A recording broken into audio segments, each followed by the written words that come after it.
बांग्लादेश में खूनी बवाल के बाद सत्ता बदल गई है और इस आरक्षण की आंधी की वजह से शेख हसीना की कुर्सी भी छिन गई है, जिसके चलते उन्हें बांग्लादेश छोड़कर भागना पड़ा।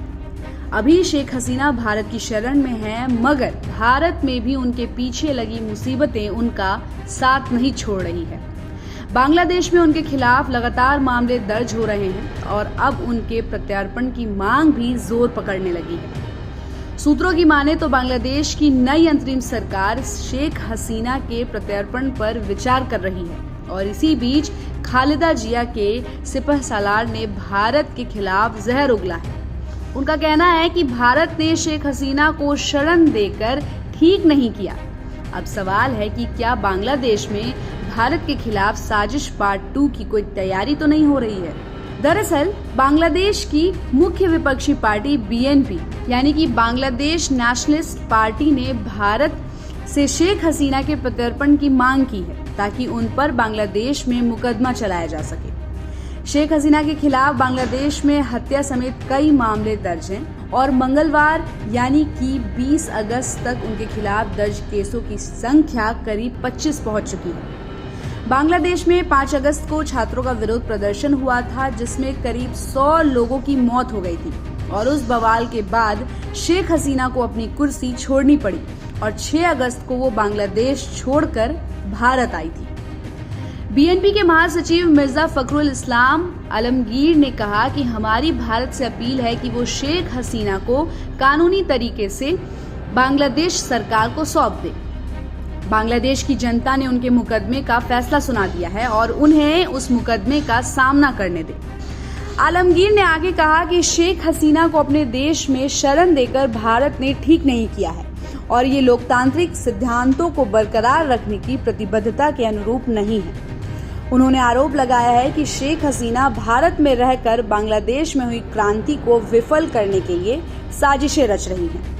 शेख हसीना के प्रत्यर्पण की मांग करते हुए आलमगीर ने एक तरह से भारत के खिलाफ अप्रत्यक्ष रूप से जहर ही उगला है। शेख हसीना को लेकर उन्होंने कहा कि मैं ये बात दृढ़ता से कह रहा हूं कि हमें ये स्पष्ट करना चाहते हैं कि मुझे नहीं लगता कि भारत को बांग्लादेश के लोगों के दुश्मन को पनाह देकर ज्यादा प्यार मिल सकता है, जिसे देश से भागना पड़ा था। आपको बता दें कि भारत और बांग्लादेश के बीच एक प्रत्यर्पण संधि है। नई दिल्ली और ढाका के बीच 2013 में प्रत्यर्पण संधि पर समझौता हुआ था और इस संधि के तहत दोनों देशों को उन लोगों को एक दूसरे के हवाले करना जरूरी है जिनके खिलाफ किसी भी अपराध के लिए अदालतों में कार्रवाई शुरू की गई हो। इस संधि के तहत कुछ भगोड़ों को भारत लाया गया है और कुछ को बांग्लादेश वापस भी भेजा गया है। साल 2016 में इस प्रत्यर्पण संधि में संशोधन किया गया था और इन अपराधों में वित्तीय अपराध भी शामिल हैं, जिनमें 1 साल या उससे ज्यादा की सजा हो सकती है। अब सवाल ये उठता है कि क्या शेख हसीना को भारत से बांग्लादेश वापस भेजा जा सकता है या बांग्लादेश की बात मानने को भारत बाध्य है। इस पर सूत्रों का कहना है कि भारत बांग्लादेश की मांग को ठुकरा भी सकता है। ये द्विपक्षीय संधि उन मामलों पर लागू नहीं होती जो राजनीतिक प्रकृति के होते हैं। हालांकि ये सब कुछ अपराध की प्रकृति पर निर्भर करता है और ये छूट मर्डर जैसे गंभीर अपराधों के आरोपियों के लिए नहीं है।